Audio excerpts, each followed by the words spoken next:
Acid base salts అనే లెసన్లో first మనం ఏం నేర్చుకున్నామంటే యాసిడ్స్ అంటే ఏంటి, బేసెస్ అంటే ఏంటి, సాల్ట్స్ అంటే ఏంటి. ఈ యాసిడ్స్ అనేవి బ్లూ లిట్మస్ని ఏ విధంగా చేంజ్ చేస్తాయి, అలాగే బేసెస్ అనేవి రెడ్ లిట్మస్ని ఏ విధంగా చేంజ్ చేస్తాయి, అలాగే natural indicators, synthetic indicators, all factory indicators అంటే ఏంటో నేర్చుకున్నాం. అలాగే ఈ ఇండికేటర్స్ అనేవి డిఫరెంట్ యాసిడ్ బేసెస్ సాల్ట్స్లో ఏ విధంగా కలర్ చేంజ్ అవుతున్నాయి అనే విషయం కూడా మనం నేర్చుకున్నాం. ఈ క్లాస్లో మనం యాసిడ్స్ బేసెస్ అనేవి మెటల్తో ఏ విధంగా రియాక్ట్ అవుతాయి అనే విషయాన్ని మనం ఇక్కడ నేర్చుకుంటాం. ఇక్కడ మనం చూసుకున్నట్లయితే ఫస్ట్గా యాక్టివిటీ చూసుకున్నట్లయితే మనం ఈ టెస్ట్ ట్యూబ్లో ఫస్ట్ జింక్ గ్రాన్యుల్స్ అనేది మనం తీసుకుంటాం. ఇక్కడ మనం అబ్జర్వ్ చేసినట్లయితే ఫస్ట్ టెస్ట్ ట్యూబ్లో ఈ జింక్ గ్రాన్యుల్స్ అనేవి మనం తీసుకుంటాం. ఈ జింక్ గ్రాన్యుల్స్ తీసుకున్నాక మనం ఈ టెస్ట్ ట్యూబ్లో హైడ్రోక్లోరిక్ యాసిడ్ని మనం ఈ విధంగా పోర్ చేస్తాం. పోర్ చేసాక జింక్ గ్రాన్యుల్స్ HCl మధ్య రియాక్షన్ జరిగి మనకి డెలివరీ ట్యూబ్ ద్వారా మనకి హైడ్రోజన్ గ్యాస్ అనేది లిబరేట్ అవ్వడం అనేది జరుగుతుంది. ఈ హైడ్రోజన్ గ్యాస్ అనేది సోప్ వాటర్ ద్వారా ట్రావెల్ అయ్యి ఆ సోప్ వాటర్ని హైడ్రోజన్ గ్యాస్ అనేది ఏంటంటే క్లోజ్ చేసుకొని పైకి రావడం అనేది జరుగుతుంది. ఎందుకంటే హైడ్రోజన్ గ్యాస్ అనేది లైటర్ గ్యాస్ కాబట్టి ఈ బబుల్స్ అనేవి పైకి రావడం అనేది జరుగుతుంది. అయితే రిలీజ్ అయిన గ్యాస్ అనేది మనకి హైడ్రోజన్ గ్యాస్ అనేది ఎలా తెలుస్తుందంటే ఒక మ్యాస్టిక్ని తీసుకున్నట్లయితే మనం ఇక్కడ వెలిగించినట్లయితే అది టప్మని శబ్దం చేస్తూ ఆగిపోవడం అనేది జరుగుతుంది. సో టప్మని శబ్దం చేస్తూ ఆగిపోయినట్లయితే మనకి రిలీజ్ అయ్యే గ్యాస్ అనేది హైడ్రోజన్ గ్యాస్ అని మనం చెప్పగలం. అయితే ఈ రియాక్షన్లో మనకి ఈ యాక్టివిటీలో మనకి జింక్ గ్రాన్యుల్స్ అనేది మెటల్ అనేది అంటాము, అలాగే HCl అనేది యాసిడ్ అనేది అంటాం.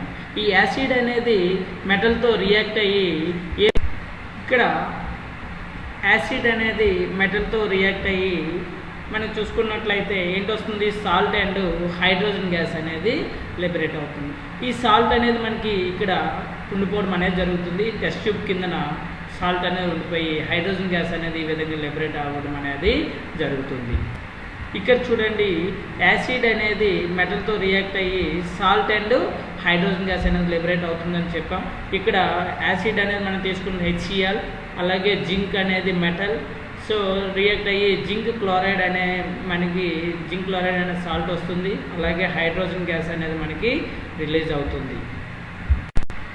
అలాగే మనం చూసుకున్నట్లయితే బేసెస్ అనేవి మెటల్తో రియాక్ట్ అయ్యి మనకి హైడ్రోజన్ గ్యాస్ని రిలీజ్ చేస్తాయి. ఇక్కడ సోడియం హైడ్రాక్సైడ్ అనే బేస్ని తీసుకొని జింక్ గ్రాన్యుల్స్ ఇక్కడ చూసుకున్నట్లయితే మనకి ఎక్స్పెరిమెంట్లో ఇక్కడ జింక్ గ్రాన్యుల్స్ తీసుకుంటాం. సో యాసిడ్ బదులుగా ఇక్కడ ఏంటి పోర్ చేస్తామంటే బేస్ని మనం పోర్ చేస్తాం. సోడియం హైడ్రాక్సైడ్ బేస్ని పోర్ చేసినట్లయితే మనకి హైడ్రోజన్ గ్యాస్ అనేది లిబరేట్ అవుతుంది. సాల్ట్ అనేది సోడియం జింకేట్ అనే సాల్ట్ అనేది మనకి టెస్ట్లో అనేది ఉండిపోవడం అనేది జరుగుతుంది. ఇక్కడ బేస్ అనేది మెటల్తో రియాక్ట్ అయ్యి హైడ్రోజన్ గ్యాస్ అనేది లిబరేట్ చేయడం అనేది, అన్ని బేసెస్ అనేవి హైడ్రోజన్ గ్యాస్ని మనకి లిబరేట్ చేయవు. ఓన్లీ సమ్ బేసెస్ మాత్రమే మెటల్తో రియాక్ట్ అయ్యి హైడ్రోజన్ గ్యాస్ని లిబరేట్ చేస్తుందని మనం తెలుసుకోవాలి. నెక్స్ట్ మనం కార్బొనేట్స్, మెటల్ హైడ్రోజన్ కార్బొనేట్స్తో యాసిడ్స్ అనేవి ఏ విధంగా రియాక్ట్ అవుతాయి అనేవి మనం తెలుసుకుందాం. ఇక్కడ ఈ యాక్టివిటీలో చూసుకున్నట్లయితే మనకి ఏంటేంటి రిక్వైర్మెంట్స్ అనేవి మనకి ఒకసారి చూసుకుందాం. స్టాండ్ ఒకటి ఉండాలి, కార్ప్, అలాగే 2 టెస్ట్ ట్యూబ్స్ ఉండాలి, అలాగే డైల్యూట్ HCl అనేది ఉండాలి మనకి, dilute HCl, crystal funnel, delivery tube, sodium carbonate.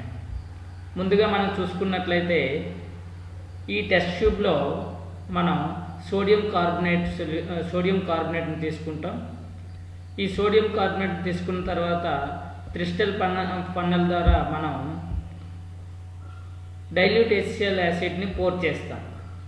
Pour చేసిన తర్వాత ఈ రెండింటి మధ్య కొంత రియాక్షన్ జరిగి మనకి డెలివరీ ట్యూబ్ ద్వారా కార్బన్ డైఆక్సైడ్ రిలీజ్ అవ్వడం అనేది జరుగుతుంది. ఇక్కడ మనం చూసుకున్నట్లయితే జరిగే రియాక్షన్ ఏంటి ఒకసారి చూద్దాం. చూడండి, metal carbonate, metal hydrogen carbonate, metal carbonate లేదా మెటల్ హైడ్రోజన్ కార్బనేట్ అనేది యాసిడ్తో రియాక్ట్ అయితే మనకి సాల్ట్ అండ్ కార్బన్ డైఆక్సైడ్ అనేది వస్తుంది. మరి సాల్ట్ ఎక్కడ ఉంటుంది? సాల్ట్ అనేది ఈ టెస్ట్ ట్యూబ్లో ఉంటుంది. గ్యాస్ కార్బన్ డైఆక్సైడ్ అనేది ఈ విధంగా డెలివరీ ట్యూబ్ ద్వారా రిలీజ్ అవుతుంది. ఇక్కడ మనం తీసుకున్న సోడియం కార్బనేట్ అనేది తీసుకుందాం, అలాగే డైల్యూట్ HCl తీసుకున్నాం. సో సోడియం కార్బనేట్తో డైల్యూట్ HCl అనేది రియాక్షన్ అయ్యి మనకి సోడియం క్లోరైడ్ అనే సాల్ట్ అనేది ఇక్కడ మనకి బీకర్లో ఉండిపోతుంది, అలాగే టెస్ట్ ట్యూబ్లో ఉండిపోతుంది. అలాగే వాటర్ CO2 అనేది రిలీజ్ అవుతుంది. అదేవిధంగా సోడియం హైడ్రోజన్ కార్బనేట్తో యాసిడ్ అనేది రియాక్ట్ అయితే మనకి sodium chloride, water, carbon dioxide అనేది రిలీజ్ అవుతుంది. యాక్చువల్గా మనం ఇక్కడ చెప్పవలసింది ఏంటంటే మెటల్ కార్బనేట్స్ అవనియండి లేదా మెటల్ హైడ్రోజన్ కార్బనేట్స్ అవనియండి, యాసిడ్తో రియాక్ట్ అయితే మనకి salt and carbon dioxide and water అనేది రిలీజ్ అవుతుంది, మనం గుర్తుంచుకోవాలి. ఓకే, అయితే ఇక్కడ మనకి రిలీజ్ అయిన గ్యాస్ అనేది కార్బన్ డైఆక్సైడ్ అనేది ఎలా తెలుసుకుంటామంటే, రిలీజ్ అయిన కార్బన్ డైఆక్సైడ్ని మనం ఈ టెస్ట్ ట్యూబ్లో కాల్షియం హైడ్రాక్సైడ్, దీన్నే మనం లైమ్ వాటర్ అంటాం, కాల్షియం హైడ్రాక్సైడ్ని మనం ఇగోండి లైమ్ వాటర్ అనేది మనకి ఇక్కడ లైమ్ వాటర్ అనేది కలర్లెస్గా ఉంటుంది. ఈ లైమ్ వాటర్ని మనం టెస్ట్ ట్యూబ్లో తీసుకుంటాం. ఈ లైమ్ వాటర్ ద్వారా మనం వాటర్ కార్బన్ డైఆక్సైడ్ మనం పంపించినట్లయితే అది మిల్కీగా మారుతుంది. లైమ్ వాటర్ అనేది ఎలాగ మారుతుంది? మిల్కీగా మారిపోతుంది, మిల్కీ వైట్ అనమాట, మిల్కీ వైట్లో మారిపోతుంది. ఇగోండి చూడండి. సో కాల్షియం హైడ్రాక్సైడ్ అనేది లైమ్ వాటర్ అని చెప్తాం. ఈ లైమ్ వాటర్ ద్వారా కార్బన్ డైఆక్సైడ్ మనం పంపించినట్లయితే CaCO3 calcium carbonate white precipitate అనేది ఇది వాటర్లో సాల్యుబుల్ అవ్వదు, అలాగే వాటర్ అనేది ఉంటుంది. సో మనం కార్బన్ డైఆక్సైడ్ని ఎప్పుడైతే లైమ్ వాటర్ ద్వారా పంపించామో అది మిల్కీ వైట్గా, ఈ విధంగా మిల్కీ వైట్గా మారిపోతుంది. అదేవిధంగా ఇంకా ఎక్కువ కార్బన్ డైఆక్సైడ్ మనం పంపించినట్లయితే ఇదే మిల్కీ వైట్ ఉన్న సొల్యూషన్ ద్వారా ఎక్కువ యాక్సెస్ ఆఫ్ కార్బన్ డైఆక్సైడ్ పంపించినట్లయితే మళ్ళీ అగైన్ కలర్లెస్ సొల్యూషన్ అనేది మనకి వస్తుంది. ఈ కలర్లెస్ సొల్యూషన్ ఎలా ఫామ్ అవుతుంది అనేది చూడండి. ఇక్కడ కాల్షియం కార్బనేట్ అయిన ఫస్ట్ రియాక్షన్ ఏంటి ఫామ్ అయింది? కాల్షియం కార్బనేట్ ఫామ్ అయింది. ఈ calcium carbonate and water form అయింది. ఇది అనమాట milky solution. So milky white solution. ఈ సొల్యూషన్ ద్వారా మళ్ళీ యాక్సెస్ ఆఫ్ కార్బన్ డైఆక్సైడ్ మనం పంపించినప్పుడు మనకి ఏం ఫామ్ అయింది? కాల్షియం బైకార్బనేట్ అనేది ఫామ్ అయింది. ఇది వాటర్లో సాల్యుబుల్ అవుతుంది కాబట్టి మనకి కలర్లెస్ సొల్యూషన్ అనేది మళ్ళీ రావడం అనేది జరుగుతుంది అనమాట. ఇక్కడ చూసుకున్నట్లయితే కార్బన్ డైఆక్సైడ్ యొక్క స్టాండర్డ్ టెస్ట్ ఏంటంటే, కార్బన్ డైఆక్సైడ్ని కాల్షియం హైడ్రాక్సైడ్ సొల్యూషన్ ద్వారా పంపించినప్పుడు మనకి మిల్కీ వైట్ CaCO3 ఫామ్ అవుతుంది, అలాగే వాటర్ అనేది ఫామ్ అవుతుంది అనమాట. ఆ సొల్యూషన్ అనేది ఇక్కడ చూడండి, ఇక్కడ కాల్షియం హైడ్రాక్సైడ్ అనమాట. కాల్షియం హైడ్రాక్సైడ్ కలర్లెస్గా ఉంది. సో లైమ్ స్టోన్ అంటాం.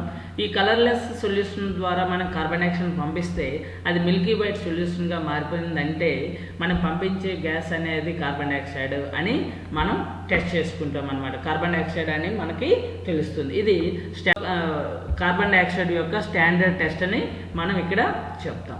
ఇక్కడ చూసుకున్నట్లయితే మనకి కాల్షియం కార్బనేట్ గురించి మాట్లాడుకున్నాం. కాల్షియం కార్బనేట్ అనేది మనకి limestone, chalk and marble. ఇక్కడ చూడండి, లైమ్ స్టోన్, చాక్, మార్బల్ అనేవి different forms of calcium carbonate యొక్క డిఫరెంట్ ఫార్మ్స్ అని మనం చెప్తాం వీటిని. ఇప్పుడు మనం న్యూట్రలైజేషన్ రియాక్షన్ గురించి నేర్చుకుంటాం. న్యూట్రలైజేషన్ రియాక్షన్ అంటే యాసిడ్ అనేది బేస్తో రియాక్ట్ అయ్యి సాల్ట్ అండ్ వాటర్ అనేది వస్తుంది. సో ఈ న్యూట్రలైజేషన్ రియాక్షన్స్నే మనం యాసిడ్ బేస్ రియాక్షన్స్ అని అంటాం. చూడండి, ఈ న్యూట్రలైజేషన్ రియాక్షన్లో చూసుకున్నట్లయితే మనం HCl అనే యాసిడ్ తీసుకుంటాం, సోడియం హైడ్రాక్సైడ్ బేస్ తీసుకుంటాం. ఈ రెండింటిని మనం ఇందులో మిక్స్ చేసినట్లయితే మనకి సాల్ట్ అండ్ వాటర్ అనేది రావడం అనేది జరుగుతుంది. ఇక్కడ చూసుకున్నట్లయితే న్యూట్రలైజేషన్ రియాక్షన్ యాసిడ్ అనేది బేస్తో రియాక్ట్ అయ్యి వాటర్, సాల్ట్ అనేది వస్తుందని మనం చెప్పుకున్నాం. ఇక్కడ యాసిడ్గా మనం HCl తీసుకున్నాం అని చెప్పాము. ఇక్కడ యాసిడ్గా HCl తీసుకున్నాం, అలాగే బేస్ అనేది NaOH. ఈ HClలో ఉన్న H+ అయాన్ అండ్ NaOH బేస్లో ఉన్న OH- అయాన్ రియాక్ట్ అయ్యి మనకి వాటర్ అనేది ఫామ్ అవుతుంది.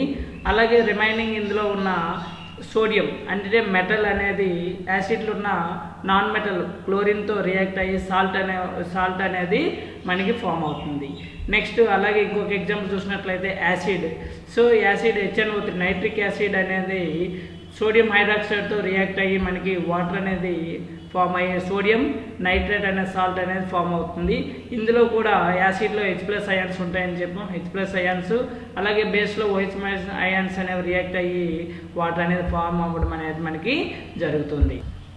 అయితే ఇక్కడ మనం చూసుకున్నట్లయితే న్యూట్రలైజర్ రియాక్షన్ ఎక్కడ ఫామ్ అవుతుందంటే కొంతమంది చూస్తాం మనం ఎసిడిటీతో చాలామంది బాధపడుతారు. అప్పుడు వాళ్ళు ఇనో అనేది యూజ్ చేయడం అనేది జరుగుతుంది. ఈ ఇనోలో బేస్ అనేది ఉండడం అనేది జరుగుతుంది. అందువల్ల యాసిడ్తో ఈ ఇనో అనేది బేస్ అనేది న్యూట్రలైజేషన్ అయ్యి వాళ్ళకి రిలీఫ్ రావడం అనేది జరుగుతుంది. ఈ న్యూట్రలైజేషన్ రియాక్షన్ యొక్క చాలా ఎగ్జాంపుల్స్ అనేవి మనకి ఇదే క్లాస్లో తర్వాత అనేది చెప్పడం అనేది జరుగుతుంది.